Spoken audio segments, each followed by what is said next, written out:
మనం ఒక patient blood test ఉదాహరణగా చూద్దామండి. ఈరోజు ఒక పేషెంట్ 70 కిలోమీటర్లు ప్రయాణం చేసి వచ్చారు.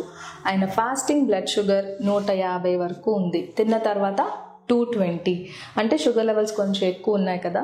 ఆయనకు ఒక బ్లడ్ టెస్ట్ చేసి చూశాను. HbA1c అది 6.3గా వచ్చింది.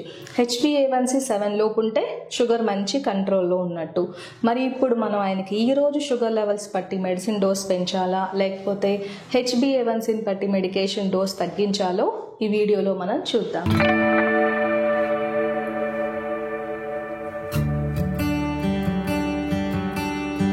హాయ్, నేను డాక్టర్ దీప్తి కారేటి ఇమ్మెన్స్ క్లినిక్స్ నుండి. మనం ఈ పేషెంట్ ఉదాహరణలో చూసినట్టుగా ఆ రోజు మాత్రమే షుగర్ లెవెల్స్ పెరిగాయి. ఎందుకంటే ఆయనకు ముందు రోజు నిద్ర సరిగా పోలేదు, లేకపోతే ఫాస్టింగ్ కన్నా ముందు ట్రైన్లో ప్రయాణం చేసినప్పుడు ఒక చిన్న కప్పు టీ తాగానండి, అది కూడా షుగర్ ఎక్కువగా లేదు అని మనకి చెప్పేశారు. అంటే దీన్ని బట్టి మనకి ఏమర్థమైంది, ఒక్కో రోజు బ్లడ్ టెస్ట్ చేసుకుంటే ఆ రోజు షుగర్ లెవెల్స్ ఎక్కువ ఉన్నంత మాత్రాన మెడికేషన్ డోస్ పెంచాల్సిన అవసరం లేదు. HbA1c అంటాము, అంటే 3 నెలల యావరేజ్ బ్లడ్ షుగర్. HbA1c దీనిని గ్లైకేటెడ్ హీమోగ్లోబిన్ అంటాము. హీమోగ్లోబిన్ అంటే ఎర్ర రక్త కణాల్లో ఉండే పిగ్మెంట్. రక్తంలో ఎర్ర రక్త కణాలు ఫ్లో అవ్వేటప్పుడు బ్లడ్లో ఉన్న షుగర్ అంతా కూడా ఈ RBC పైన కోట్ అవ్వడం అనేది జరుగుతుంది. ఈ ఎర్ర రక్త కణాల లైఫ్ టైం 3 మంత్స్ కాబట్టి 3 మంత్స్ బ్లడ్ షుగర్ లెవెల్ మనం ఆ కోటింగ్ పైన ఉన్న గ్లూకోజ్ని లెక్కబెట్టేస్తే తెలిసిపోతుంది. కాబట్టి HbA1cని మనం ట్రీట్మెంట్లో చాలా ఉపయోగకరంగా డయాబెటిక్ పేషెంట్స్కు వాడుతూ ఉంటాము. ఇప్పుడు ఇంకొక ఉదాహరణ చూద్దాం మనం. ఒక పేషెంట్ ఫాస్టింగ్ బ్లడ్ షుగర్ 110 వరకు ఉంది. బ్రేక్ఫాస్ట్ చేసిన తర్వాత 120 మాత్రమే ఉంది. ఆయనకి HbA1c టెస్ట్ చేస్తే 9.2 ఉంది. అంటే ఆ రోజు బ్లడ్ షుగర్ లెవెల్ తక్కువే ఉంది, కానీ HbA1c అంటే గత 3 నెలల యావరేజ్ షుగర్ మాత్రం 9 పైనే ఉందంటే షుగర్ కంట్రోల్లో లేనట్టు. ఆ రోజు ఆయన బ్రేక్ఫాస్ట్ పెసరట్టు తీసుకున్నానని చెప్పారు. పెసరట్టు, గారెలు వీటిలో ఉండేది మెయిన్ ప్రోటీన్ కంటెంట్ కాబట్టి కార్బోహైడ్రేట్ తక్కువ ఉంటుంది. కాబట్టి షుగర్ లెవెల్స్ ఆ రోజు ఫాల్స్ లో రీడింగ్ అంటాం, అంటే తక్కువగా చూపించాయి.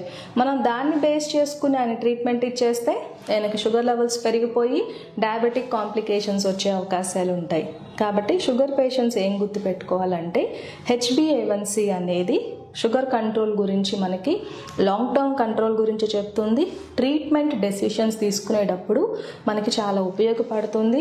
మీరు తీసుకుంటున్న డైట్ మార్పులు, స్పెసిఫిక్ డైట్స్ కొంతమందికి ఇస్తూ ఉంటాము, లో కార్బోహైడ్రేట్ డైట్ ఇటువంటి ఇస్తున్నప్పుడు అవి ఎఫెక్టివ్గా పనిచేస్తున్నాయా లేదా కూడా మనకి HbA1c అనేది చెప్తుంది. కొన్ని వందల సంవత్సరాలుగా చేసిన రీసెర్చ్లో తెలిసింది ఏంటంటే HbA1c లెవెల్ ఒక్కటొక్కటి పెంచుకుంటూ పోతే డయాబెటిక్ కాంప్లికేషన్స్ వచ్చే అవకాశాలు ఉంటాయి.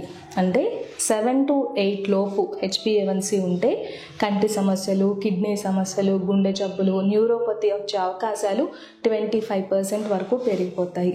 అదే 8 to 9 మధ్యలో HbA1c ఉంటే 30% వరకు కాంప్లికేషన్స్ వచ్చే రిస్క్ ఉంటుంది.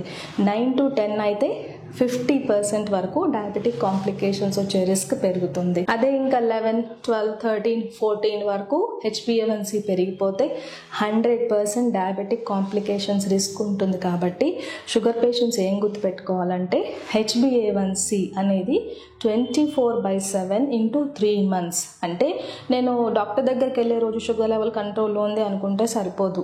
మీరు ఎవ్రీ డే, ప్రతి పూట బ్యాలెన్స్డ్ మీల్, అందులో కార్బోహైడ్రేట్ కంటెంట్ కూడా తక్కువగా ఉండేలా చూసుకుంటే ఈ HbA1c లెవెల్ మనం ఈజీగా కంట్రోల్ చేయొచ్చు. 7 లోపు HbA1c ఉంటే 100% డయాబెటిక్ కాంప్లికేషన్స్ ఏవి రాకుండా ఒక డయాబెటిక్ పేషెంట్స్ లైఫ్ అనేది లీడ్ చేయొచ్చు.